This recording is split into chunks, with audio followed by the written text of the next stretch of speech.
দু-একদিনের মধ্যেই করলা নদীর কচুরিপানা পরিষ্কার করা হবে। সেই সাথে জলপাইগুড়ি শহরে ডেঙ্গু আক্রান্তের কোনো সংখ্যা নেই বলে জানা গেছে জলপাইগুড়ি পুরসভা সূত্রে। ক্রমেই বাড়ছে দূষণ, কচুরিপানা, টোপাপানা, আবর্জনায় পরিপূর্ণ জলপাইগুড়ির হৃদয় করলা নদীর বক্ষ। কমছে গভীরতা, স্রোতবিহীন অবস্থায় প্রায় হারিয়ে যেতে বসেছে উত্তরের টেমস তথা জলপাইগুড়ির করলা নদী। শহরের ফুসফুসের বিপন্ন দশা নিয়ে চিন্তিত শহরবাসী। একসময় এই করলার জল ছিল স্বচ্ছ পরিষ্কার, এখন এই নদীর দূষণের মাত্রা মারাত্মক আকার ধারণ করেছে।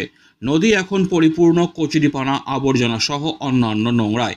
করলা নদীর জলের মাঝখানে রয়েছে পুকুরের মতো আস্তরণ, চারিদিকে কচুরিপানা খানাখন্দে ভরা, থার্মোকল, নিষিদ্ধ প্লাস্টিক, ক্যারিব্যাগের মতো আবর্জনায় ভরা নদীবক্ষ।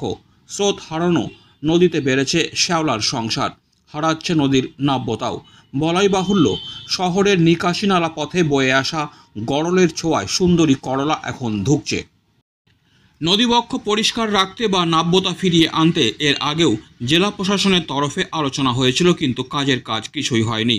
ভোট আসে, ভোট যায়, এই নদীকে বাঁচিয়ে রাখার কথা কেউ ভাবে না, এমনটাই অভিযোগ শহরবাসীদের। জলপাইগুড়ি শহরের যে করলা, যাকে টেমসের সঙ্গে তুলনা করা হয়, সেই করলা নদী আমরা দেখতে পাচ্ছি যে ভাগাড়ে রূপান্তরিত হয়েছে।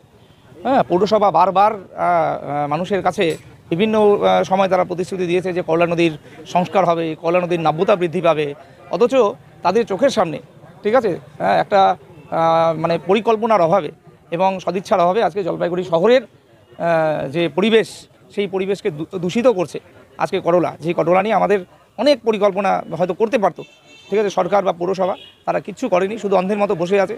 আর বাজেটে তারা প্রত্যেকবার পৌরসভার বাজেটে তারা গোলগাপ্পা মানুষকে শোনায়, ঠিক আছে। আজকে সত্যি খুব খারাপ লাগে করলার সামনে আসলে, করলার এই অবস্থা দেখলে আর কি। বর্তমানে জলপাইগুড়ি শহরের বাবুঘাট থেকে শুরু করে প্রায় 5 থেকে 6 কিলোমিটার পর্যন্ত করলা নদীর বুক নোংরা আবর্জনায় ভরা। বারংবার প্রশাসনের কাছে আবেদন জানানো সত্ত্বেও এখনও পর্যন্ত নদীর কোনো সংস্কার হয়নি। তাই সকল মানুষ চান অন্তত এবার নদীর সংস্কার হোক, তা না হলে করলা নদীকে বাঁচিয়ে রাখাই মুশকিল হয়ে দাঁড়াবে। শুক্রবার এ নিয়ে পুরসভার পুরো ইন কাউন্সিল সন্দীপ মাহাতো জানিয়েছেন, ইতিমধ্যে করলার পার্শ্ববর্তী হাইড্রেনগুলি পরিষ্কার করার কাজ শুরু হয়েছে, আর 2-1 দিনের মধ্যেই নদী বক্ষ থেকে কচুরিপানা তোলার কাজ শুরু করা হবে। আমরা ইতিমধ্যে পৌরসভার তরফ থেকে আপনারা দেখবেন যে করলার পাশে যে হাইড্রেনগুলো, সেগুলো পরিষ্কার পরিচ্ছন্ন কাজ শুরু হয়েছে ইতিমধ্যে। আজকে এই মুহূর্তে দেখবেন, গতকালকেও কাজ হয়েছে। গতকালকে করলার পাশে যে কৈলাস ভবন রয়েছে, কৈলাস ভবনের ওখানে কিন্তু হাইড্রেনের পরিষ্কারের কাজ শুরু হয়েছে।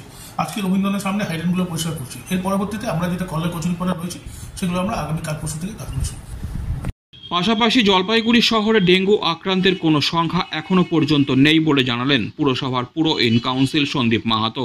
জলপাইগুড়ি পুরসভা ডেঙ্গু নিয়ে সচেতন, বাড়ি বাড়ি প্রচার অভিযানের সাথে ডেঙ্গু নিয়ে যারা কাজ করছে তাদের সচেতন করা হয়েছে। যাতে ডেঙ্গু না হয় সে বিষয়ে পুরো এলাকার বাসিন্দাদের সচেতন করার উদ্যোগ নিয়েছে জলপাইগুড়ি পুরসভা। পাশাপাশি জেলা স্বাস্থ্য দপ্তরের পরামর্শ নিয়মিত নেওয়া হচ্ছে।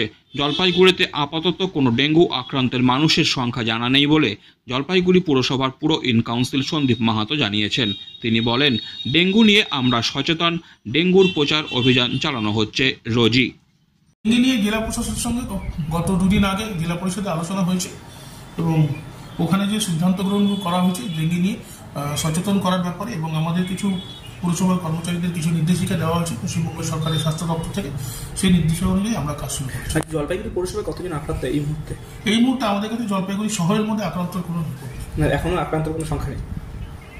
Disclaimer. This channel may not promote any violent, harmful or legal activities. All content provided by this channel is meant for an educational purpose only.